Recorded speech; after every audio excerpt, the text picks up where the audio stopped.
लोग गोरी लड़कियां पसंद करते हैं, कोई शादी नहीं करता, फिर वो कहते हैं यू आर ब्यूटीफुल।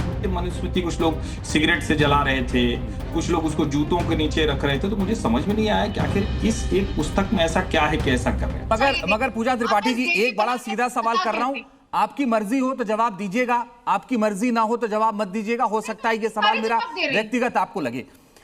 क्या आप जब भी कह रहे थे कि पति, पिता और फिर बेटे, क्या पूजा त्रिपाठी अपने हिसाब से फैसले नहीं लेती हैं, अपने हिसाब से वोट नहीं करती हैं, अपने हिसाब से विचार नहीं रखती हैं? कहां मानती हैं आप त्रिपाठी को? पूजा त्रिपाठी का एक स्वतंत्र अस्तित्व है जी। हाँ, पूजा त्रिपाठी और मनुस्मृति कब लिखा गया था, किस परिस्थिति में लिखा गया था, मैं उस पर बिल्कुल नहीं जाना चाहता। अजीत जी, हमें पर्सनल मैं भी जाना चाहती हूँ इस शो में। मेरी 2 बेटियां हैं, एक 8 महीने की है, एक 3 साल की है। तो क्या बुढ़ापे में मेरी कोई मेरी रक्षा ही नहीं करेगा? मेरे तो बेटे हैं ही नहीं। तो आज अगर यह कोई मुझे ऐसा कोई किताब या मनुस्मृति मुझे बताती है कि मैं सिर्फ बुढ़ापे में बेटों पर के प्रोटेक्शन पे आश्रित हूं, तो मैं धता बताती हूँ उस किताब को। मेरी एक स्वतंत्र अस्तित्व है, और कल राहुल गांधी ने स्वतंत्र अस्तित्व की बात की है। ना पिता, ना मुझे लगता है कि ये बेटी, बहू, पत्नी के हमारे जो लेबल्स है ना, उससे उनके हमें एक महिला समझा जाए और यह निर्णय लेने की शक्ति दिया जाए। और कोई किताब मुझे नहीं बता सकती मेरी रक्षा कौन करेगा। मैं स्वयं अपना रक्षा करूंगी, मैं स्वयं अपने निर्णय लूंगी। और यही बात कल राहुल गांधी ने कही, और मुझे पता नहीं इससे किससे प्रॉब्लम है। ठीक है, ओके मैम, ओके, ठीक है। हर्षवर्धन त्रिपाठी जी, मैं एक बड़ा सीधा सवाल आपसे कर रहा हूं। मनुस्मृति की आलोचना बहुत लोग करते हैं, ऐसा हम सुनते आ रहे हैं कई बार से, लेकिन राहुल गांधी ने जब किया तो बीजेपी के प्रवक्ता तुहिन सिन्हा साहब ने यह कह दिया कि ये तो इंग्लिश स्पीकिंग के जाकिर नाइक हैं। देखिए जी, मुझे बड़ा आश्चर्य हुआ कि पूजा जी योग्य महिला हैं, और मैं तो मानता हूं कि बहुत सशक्त भी हैं, और उस पार्टी में है जिस पार्टी की प्रधानमंत्री, महिला प्रधानमंत्री हुई, और इसी भारत ने उस वक्त इंदिरा जी को प्रधानमंत्री के तौर पर स्वीकार किया जब दुनिया के कई देशों में महिलाओं को पुरुषों की तरह समान अधिकार नहीं थे। संदीप दीक्षित उन शीला दीक्षित जी के पुत्र हैं जो दिल्ली की बहुत ताकतवर मुख्यमंत्री रही, 15 वर्ष तक रही। अब उनके पुत्र जॉर्जिया मेलोनी पर घृणित, अश्लील, अभद्र टिप्पणी करते हैं, तो उसका अपराध बोध है जो छात्रों की गूंज महिलाओं के साथ हुआ।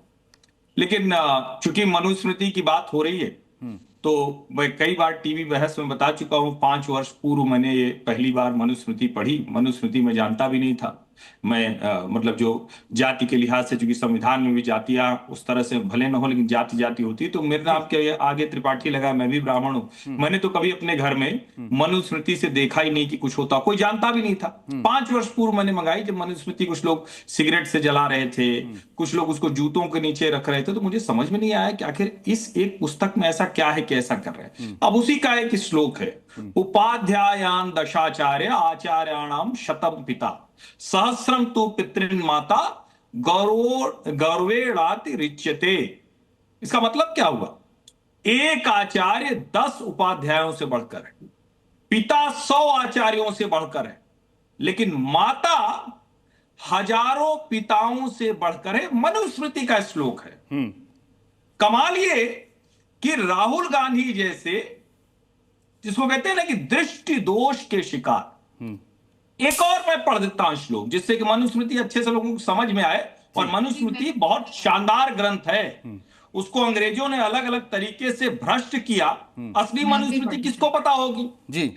यथैवात्मा तथा पुत्रः पुत्रेण दुहिता समा तस्यामात्मनि तिष्ठन्त्याम कथमन्यो धनम हरेत। पुत्र पुत्री की समानता को बताने वाला ये श्लोक भी मनुस्मृति का है। अब अगर नहीं इसको पढ़कर आए हैं, नहीं इसको जानते, तो मैं क्या करूं? मैंने भी 5 वर्ष पूर्व पढ़ा, जब इन्होंने कहा नहीं, मैं तो संविधान जानता हूं, देश संविधान से चलता है। जामियो यानी गेहानि शपंत प्रतिपूजिता तानि कृत्या हतानि विनश्यन्ति समन्ततः। जिस घर में स्त्री दुखी हो जाए, शाप दे दे, वो कुल नष्ट हो जाता है। हम महिला को ऐसे देखते हैं। मनुस्मृति ही कहती है कि चाहे वो आपकी पत्नी हो, माता हो, आपके पुत्र की मां हो, वो देवी लक्ष्मी के बराबर है। ठीक है सर। ये मनुस्मृति कहती नहीं, है। मैं एक हर्षवर्धन सर एक बात से आपके बिल्कुल मैं सहमत हूं, क्योंकि राहुल मैं पूजा जी गांधी आ रहा हूं मूलतः हिंदू विरोधी मानसिकता के मैं भी श्लोक देना चाहती हूँ। हाँ मैं बिल्कुल उसी मंच पर अंजीत जी मैं बात पूरी करूं, मैं किसी बीच में नहीं बोल रहा, नहीं हर्षवर्धन सर कंप्लीट कर ले, फिर पूजा जी आप बोल लीजिए। मैं किसी पूजा के जी आपको इसके बीच बाद में ही नहीं तुरंत बोल रहा, मौका मैं दूंगा जानता मैं। हूं हर्षवर्धन सर जब आईना दिखता है और उसमें गड़बड़ी लगने लगे अपने चेहरे में तो दिक्कत होती है, आईना तोड़ने की कोशिश होती है। आप जब थोड़ी आईना। राहुल गांधी उसी मंच पर एक लड़की से बात कर रहे हैं, वो बच्ची कह रही हमको स्कार्फ पहन कर आना पड़ता है और बगल में हिजाब खड़े हुए लड़की खड़ी, कमाल है भाई। वहां मंच पर कह रहे हैं, कोई लड़की कह रही है कि लोग गोरी लड़कियां पसंद करते हैं, कोई शादी नहीं करता, फिर वो कहते हैं यू आर ब्यूटीफुल। कोई भी होगा, हर लड़की अपने में सुंदर होती है। कमाल ये है कि ये डिवीजिव कम्युनिस्ट माइंडसेट है जो भारत की हिंदू परंपरा, परिवार, संस्था, विरासत, संस्कृति उस पर हमला कर रहा है।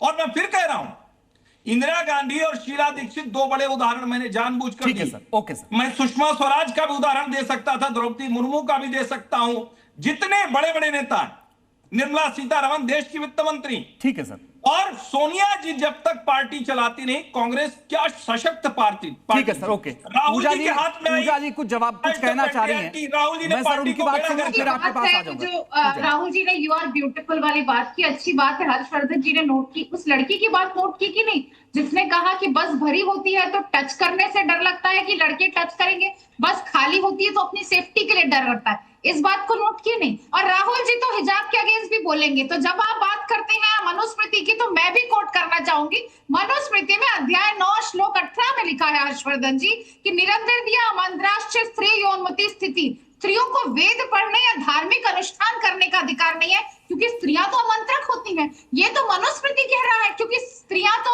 पूजने लायक नहीं होती है, तो वो किसी दूसरे अध्याय में पूजने की बात कर देता है। तो वही मैंने कहा ना, मत बनाइए देवी, हमें अधिकार दीजिए, हमें इक्वल अधिकार दीजिए। हर बार जब हम अधिकार की बात करेंगे, हर बार जब हम इंडिपेंडेंट आइडेंटिटी की बात करेंगे, तब आप आ जाएंगे कि ये डिविजिव कम्युनल पॉलिटिक्स है, सनातन के खिलाफ, परिवार के खिलाफ, और यह आपका सबसे बड़ा हथियार है महिलाओं को दबाने के खिलाफ। और यही कांग्रेस तो सबसे बड़ा अच्छा उदाहरण दिया। मैं इसी डिबेट के इर्द गिर्द रहना चाहता हूं, मैं आपके पास आता हूं।